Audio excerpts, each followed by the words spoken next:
Tama ho natin ha. Sir, live kayo sa RMNDZ XL Manila, si Radyo Man Lourdes. Good afternoon. Afternoon po, Ma'am Lourdes. Bakit ho? Parang ang lungkot niyo, sir. Opo, alam niyo naman po, yung ibinigay sa atin ngayon, di pa kayo nagtatanong. Napakalaking insulto po nito sa mga tsuper. Bakit po, sir? Isipin niyo po, Ma'am Lourdes, na ang sabi pa ay mabusisi itong pinag-aralan at talagang pinag-isipan. Pero saan po pupunta itong piso na ito? Ang presyo po ngayon ng diesel, mahigit 100 piso. Para makaipon kami ng piso, ay ng 100 piso, pambili ng 1 litrong diesel, kailangan po namin ng 7 hanggang 8 biyahe o 4 na round trip. Yun ay kung puno pa kami. Para makaipon lang dito sa piso na to ng pambili ng 1 litrong diesel. Ano po ang naging, aside po sa inyo, ano po ang naging tugon ng inyo pong mga kasamahan nung marinig na pagkahaba-haba po ng prosesyon, piso po ang bagsak ng inyo pong apila? Alam niyo, galit po, Ma'am Lourdes, yung narinig natin sa ating mga kasamahan. Marami dyan ang, alam niyo na nag-umura na at talagang kasama kami doon. Kasama po tayo doon kasi, alam niyo, pinaasa lang tayo ng gobyerno, lalo po ng DOTR. 100 piso, hindi ho kasi sila namamasada . Hindi po nila alam kung ano yung hirap sa kalsada. 100 piso, tapos mahigit 100 piso ang kada litro ng diesel. I-divide po natin yung ibinigay po nila ngayon doon sa kinukonsumo po natin. Sir, malayong-malayo. Opo, naintindihan po namin kayo, sir. Ito po, sabi ho nila, hindi piso, 2 piso. Mula sa mga application na inihain nila sa ahensya, nakasaad daw na 12 pesos ang base fare noong 2023 na siyang naging batayan ng LTFRB sa ngayong provisional fare hike. Alam niyo, Ma'am Lourdes, simula noong 2023, ang tanong natin sa kanila, kaya nga sila nagbigay nun dahil sa taas presyo ng diesel noon. Hindi po dahil sa sinasabi nila na matagal na itong fare increase po na ito. Mali po yung kwentada nila. Kasi lumalabas daw po na hindi na raw po binawi yung naunang pinagbigyan kayo. Kaya 2 pesos daw po. Paano pong hindi babawiin? Sunod-sunod din po ang taas ng presyo ng petrolyo. Paano nga po nila babawiin? Dapat nga po noon pa nagdagdag. 2023 pa, may hirit na po na mas mataas pa na 2 piso na ayaw naman po nilang ibigay. Pero kapag ka sa mga bus company, sa ibang denomination po, mabilis sila. Ngayon, ang mahirap pa nito, kailangan may taripa kami. Ang taripa po, hindi po bababa ng 500 piso para makakuha kami nito, Ma'am Lourdes. Oo, yun, isusunod ko yun, sir. Okay, sabi rito, pwede pa naman silang umapila. Maghain sila ng another petition, titingnan ito sa oras na umabot sa 100 piso ang presyo ng produktong petrolyo. Ma'am Lourdes, nakakalungkot na nakakatawa, nakakagalit. Halo-halong emosyon.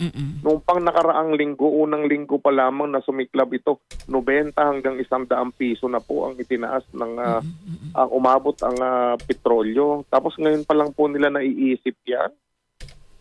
Okay lang po sana kung binantayan ng pamahalaan itong mga oil companies na nagsasamantala. Hindi po siguro aabutin ng ganyang kataas. At hindi rin kami hihirit ng alam naming makakaluwag-luwag sa amin kahit paano nakikita rin sana kami. Opo. Okay, yung sa mga nakikinig, no, yung taripa, yung fare matrix, hindi ka pwedeng magdagdag kapag wala ka po nito, di ba? Opo, tama po yun. Kaya nga, bago kami makakuha niyan, noon pong 20, na po namin maalala kung kailan yung huling nagbigay ng fare matrix. Opo. Kasi po, yung provisional fare increase, wala pong fare matrix yun. Isipin mo, bago pa kami kumita, nauna pang kumita ang gobyerno kung yan hindi i-waive yung bayad po ng aming mga taripa. Sir, para ho sa kaalaman namin, no, bakit po may bayad siya? Pwede bang photocopy? Sorry Pwede bang photocopy na lang para libre, di ba? Hindi rin po namin malaman kung bakit po nauna pang kumita ang gobyerno. At napakalaki po, napakamahal. Sir, Oo. copy lamang po ito pero ang babayaran po namin ay mahigit 500 piso. 500 piso per driver? Per copy po, opo. 500 per copy? Opo, noon pa po yan ha. Hindi po namin alam kung magkano ngayon. Hindi po pwede yung isang grupo na lang tapos i-photocopy lahat ng members. Hindi ba, sir? Di ba, sir? Di ba? Dapat gano'n na lang? Noon pa po natin ito sinasabi pero hindi po ganun. Kanya-kanyang kuha, kanya-kanyang plate number po kasi ito. Na naka-assign dito. Ang Lourdes. Ano po ang inyong susunod na hakbang, Sir Mar? Meron din pong kilos protesta. Itutuloy din po yun. Ano ho ba yung inyong stand din doon?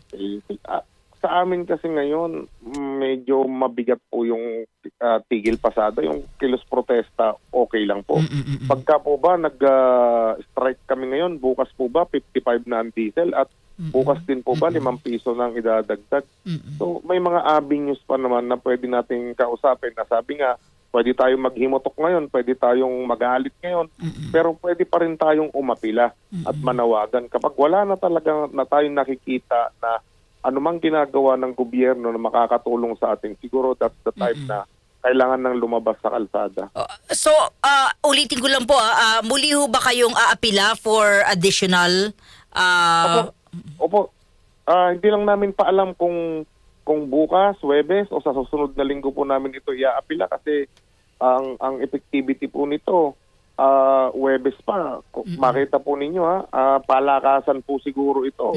Hindi pa naglalabas, wala pang announcement ang LTFRB sa kapagtaas na ang mga provincial base. Samantalang ngayon nag-announce na ang LTFRB pero sa Huwebes pa ito epektibo at sa Huwebes pa ito at kung hindi kami makakakuha ng taripa, hindi pa rin kami pwede magtaas. Pero sa mga provincial bases po, nagtaas na nung Sabado pa. So, iba ang tinitingnan sa pinupusuan, ganon? Iba po ang tinitignan doon sa tinititigan lang. Palakasan po ito, Ma'am Lourdes. Ano po? So, nakakalungkot na nakakagalit yung sitwasyon po ngayon. Naunawaan po kayo. Pilit po namin na kumakalma para hindi kami mag-strike dahil hindi lang naman po kami ang apektado, lahat po tayo. Yes, so kaya po pinag-iisipan naming mabuti. Hindi rin naman ibabalik sa yung presyo ng diesel, hindi naman bababaan.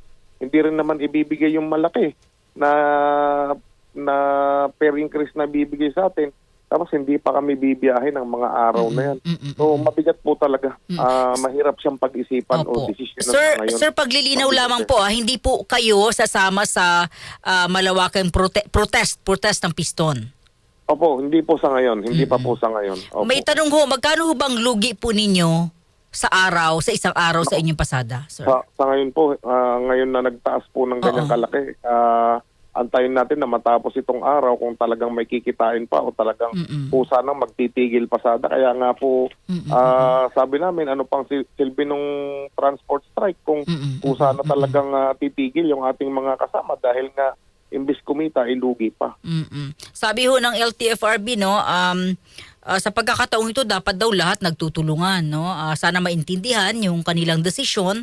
At yun din, may mga paliwanag nga sa mga protesta, sa kalsada, na hindi raw dapat dinadaan sa ganun yung mga... Doon naintindihan natin yung piston din, hindi raw dapat idaan sa ganun yung mga usapin dahil po lahat daw naghihirap ngayon.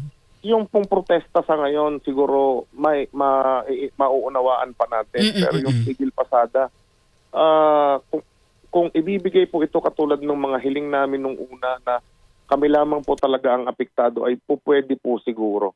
Siguro tingnan natin sa mga susunod na araw, susunod na linggo, Ma'am Lourdes.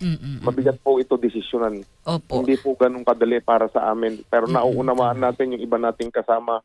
Pero pagkatapos po nitong strike na to, ano po ang naghihintay sa atin? Baka doon pa rin sa pakikipag-usap po sa kanila yung patutunguhan nito. Bakit hindi na lang muna nating gawin? Sir, naunawaan namin kayo po at nararamdaman ng ating mga tagapakinig dahil halos lahat kami dependent sa jeep. Salamat po sa inyong oras, sir. Mabuhay kayo. Good afternoon. Maraming salamat po. DZXL. Ito'y akin lang Salamat kay Sir Mar Valbuena. Ako, sa totoo lang, wala akong hindi ako tawag dito, walang problema sa akin yung pagtaas ng, kung dinagdagan like 2 pesos, wala akong problema sa akin yun, no? Kahit, o ginawang 15 pesos. Kasi, bakit ako nagtataka talaga ako, bakit hirap na hirap yung mga jeep maghingi ng dagdag singil, no? Oo, parang ewan ko ha, pero samantalang yung iba ang bilis. Yung, sorry ha, ito yung ano lang, yung lamay mga TNVS, di ba? Okay lang, naintindihan natin. Taas. Yung iba pa. Pero pag jeep, no, parang hirap na hirap ibigay nung ating gobyerno yung kanilang mga yung kanilang mga apila, di ba? Tapos, ramdam natin si Sir Valbuena, no, yung pisong idadagdag sa ganitong sitwasyon na pinatagal pa, binusisi pa, nagkaroon pa ng ilang buwang pagbi-meeting. Di ba? Tapos abangan nyo sa meron tayong press con. Kung magkano yung pala piso. DCXL. Malacanang dumistansya sa panukalang pagbasura sa oil o pagbasura ng Oil Deregulation Law. Radyoman 5 Chanel Salazar. Ipinauubaya na ng Malacanang sa Kongreso ang pagtalakay at pagdedesisyon sa panukalang ipawalang bisa ang Oil Deregulation Law sa gitna ng patuloy na pagtaas ng presyo ng langis. Sa gitna ito ng panawagan na ilang grupo at eksperto na muling pag-aralan ng batas, lalo na sa harap ng tumataas na presyo ng petrolyo na dulot ng tensyon sa Middle East. Ayon kay Palace Press Officer at PCO Undersecretary Claire Castro, nasa mga mababatas ang pagsusuri kung makabubuti sa bansa ang pag-repeal na umiiral na batas. Bukas naman anya ang Pangulo na suportahan ng anumang hakbang kung mapatutunayang makatutulong ito upang mapabuti ang kalagayan ng mga Pilipino. Sa ilalim ng Oil Deregulation Law, hawak ng mga kumpanya ng langis ang kapangyarihang magtakda ng presyo nang hindi na kailangan ng pahintulot mula sa pamahalaan. Kasama mo sa palasyo ng Malacanang, Radyoman 5, Chanel Salazar, Tatak Arnimen, DZXL 558. Mas malaking bilang ng Pinoy repatriates mula Middle East darating sa bansa sa susunod na linggo. Problema rin ito. Oo. Saan sila kukuha ng hanap buhay, trabaho sa sitwasyong ito? Sana naandyan talaga yung gobyerno. Ano po? Radyo Mandos, Joyce Adra. Pinapirma ni OWA